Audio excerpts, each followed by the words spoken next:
I'm El the Newbie. I'm Jared the Aficionado. And this is Keeping It Real with 519 Whiskey. Should we do that as an outtake? That hard was not as hard as usual. I don't know. So we've got a Sometimes.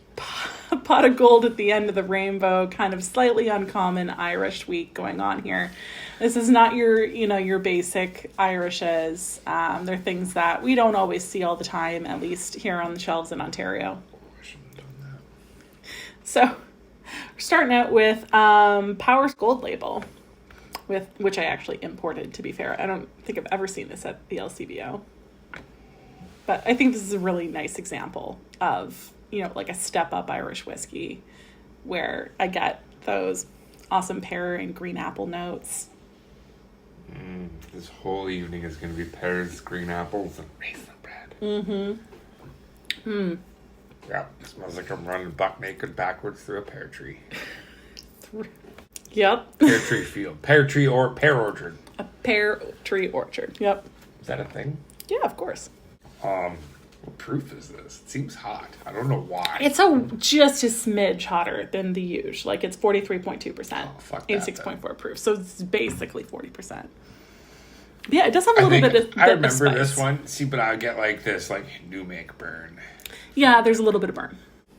It's non-chill filtered, full of flavor. Yeah. All those little ads on the label.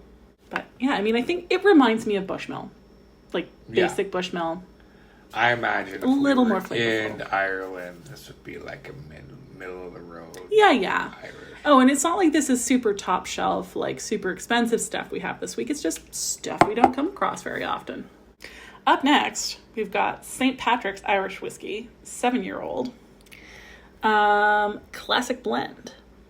Distilled, matured, blended, and bottled in Ireland.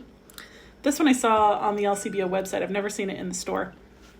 And I was like, hey, it's an Irish we don't have yet. Let me order it for delivery to store. Oh, right. Oh, this one, though, I get almost a bit of a musty, it smells like a shed to me. Remember our old shed? Of course you do, because you're the one that tore it down. Mm-hmm. Smells a bit like a shed. Musty, woody. There's like a sharper alcohol smell there.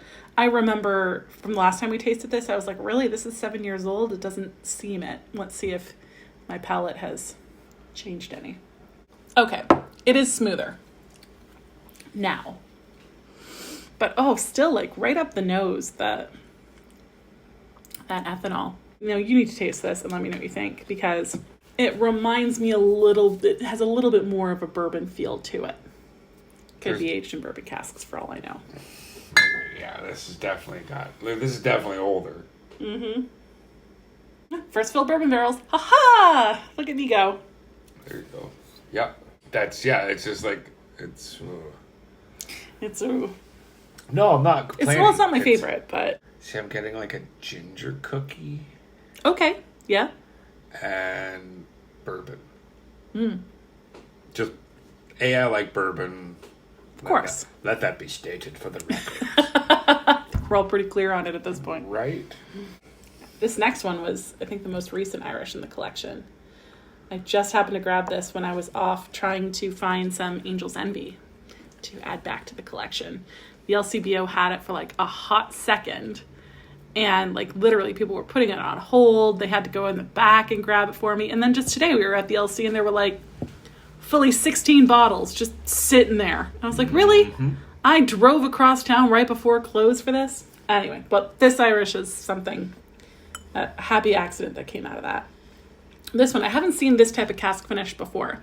It's Calvados cask finished. And I had to Google what that was because I had only a vague idea. It is an apple liquor. So, yeah, I am very happy with that. So green apple notes on top of green apple notes? Mm-hmm. But this one it's brighter than the last one for sure. I get some citrusy notes in there. That's good. Tastes like somebody fucking threw a lemon at a green apple.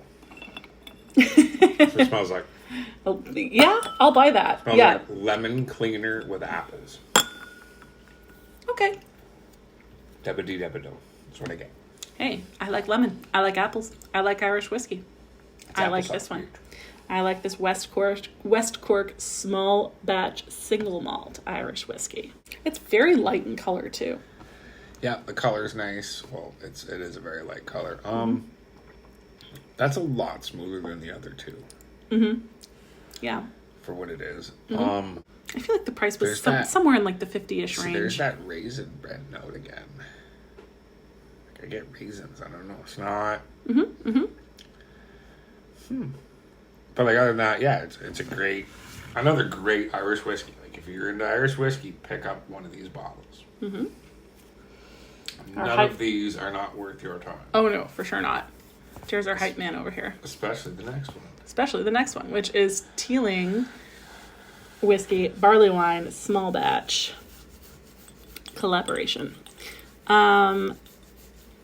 So this one was one of the first ones you got. Yes. You had this one, I think, since before the christening of 519 whiskey. Yep, I got this one because I thought it was the original small batch, and I was all excited, and then I got home and realized that they were doing the same thing as Jameson. Mm-hmm. Yeah, so it's finished in barley wine casks. So it is kind of like that Jameson Caskmates kind of deal. It is super light colored, 46%. Gosh, how would you describe this? See, I get that wine taste, like a super standout wine taste. Yeah, like more of like a musty red wine kind of taste. Yeah, it's like not. Really it's not like red. a. It's not like a dry red. It's not like a sweeter white. And definitely more. But it's nothing like Gretzky Red Cask. No. Which I imagine is a sweeter red. And to me, it's got more of those like cereal and grain notes too. Mm-hmm. Less fruity. I've got like a little bit of beer on the front end, honestly. The barley definitely comes through. It does. That it does. So, next up is probably my favorite of this whole batch, which is the Redbreast single pot still Lustau edition, which is finished in sherry casks. So this one is super fruity. Like I get so many stone fruits on this. Your apricots, peaches, plums. And some of that wine grapeness, dried grape raisinness too. Oh, that's nice. It's so smooth. It's definitely got a heavier mouthfeel than the previous four that we've tasted. Just, more viscous, more syrupy. She's got legs for days. All the fruits. Yeah. This one's not, of the Redbreast, this one is not your favorite, if I recall correctly. No. I like but it. It's not like it's bad. No, I definitely prefer the next one. Mm-hmm. Oh, we're getting there, buddy. We're getting there. Like, you can't go wrong with this pour. If you've never tried this, like, this would definitely be a bucket list bottle for a lot of people. This is not something you're going to come across very often. No, we only got it because St. Paddy's Day was coming up. Yeah, we only got it because we found it and we had the money in our pocket, which is the other issue, because the next two bottles ring in at around a couple bucks. They're on the higher end for sure. But you're not going to regret it. I haven't. You're not going to regret it if you like Irish whiskey and you like fruitier whiskeys, heavier mouthfeels. If you like those things, it's totally worth it. Yeah. If what you're looking for is, a heavily peated scotch or a super toasted marshmallow bourbon, then you will regret it. But, if these descriptions sound up your alley, then this is worth grabbing. All right, next up we have Redbreast 15. Step up from our, I think, mutual favorite Irish. Wow.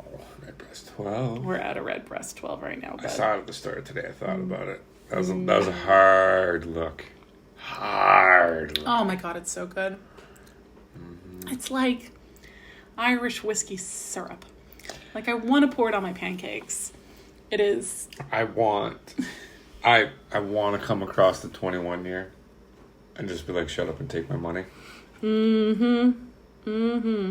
But I think that one wouldn't even make the shelf. I would just put that one in the safe.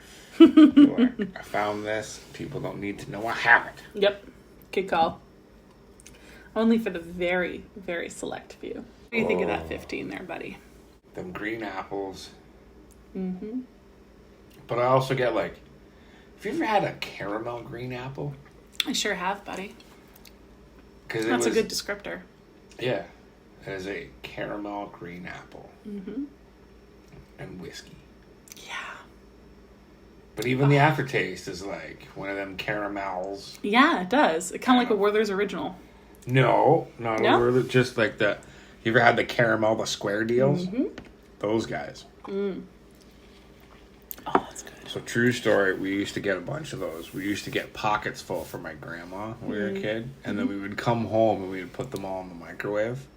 We'd peel them all, put them all in a bowl, put them in the microwave and melt them and dip other things into them. That sounds delicious.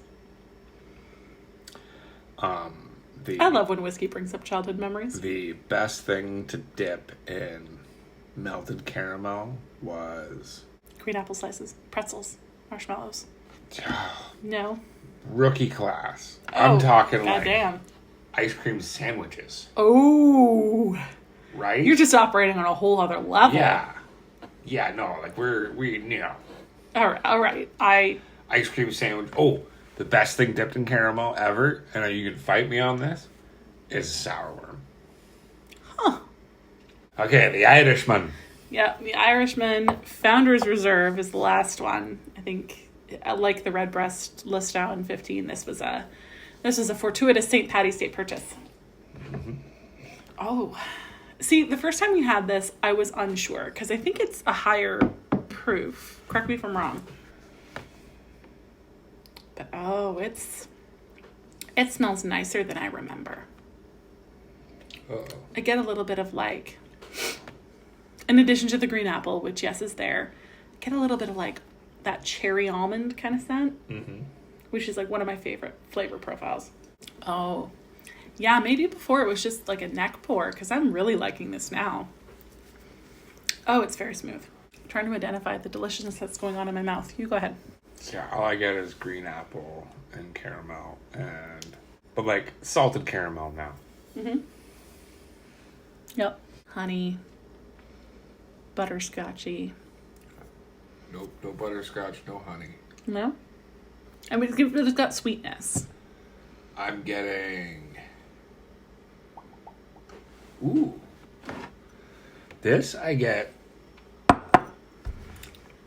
See, I don't get honey. But okay, I do. Now that you said it. Were you going to say a honey bun?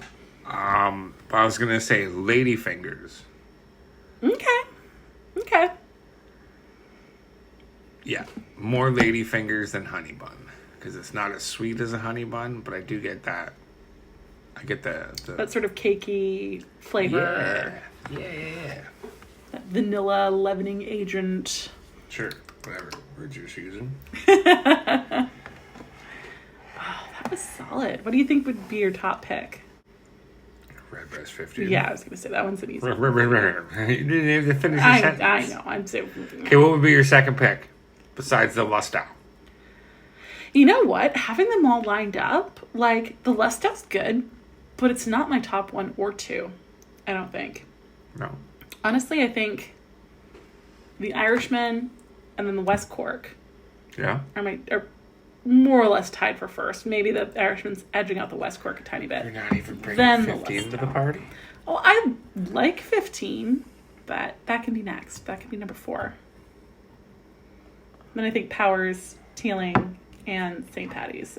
That's just not a flavor profile that I'm as fond of when I have all these other delicious options. Jeremy has his hand possessively wrapped around the neck of the... It's like I've offended him. It's like I've called his kid ugly. No. That's why I don't have kids. Yeah, I loves me some Redbreast. Sorry, not sorry. You just love breast. Shut up. That being said, I'm a tit guy, yeah. But, man, Redbreast. But no, like, I would put probably the Irishman over the Lustau, and then I would go St. Pat, or no. So Barleywine and Powers are last, and then the one I can't pronounce or see. West Cork? Yes, West Cork. That would be third, the Irish fourth, Powers last. I think that's fair. Sorry, Powers. Mm-hmm.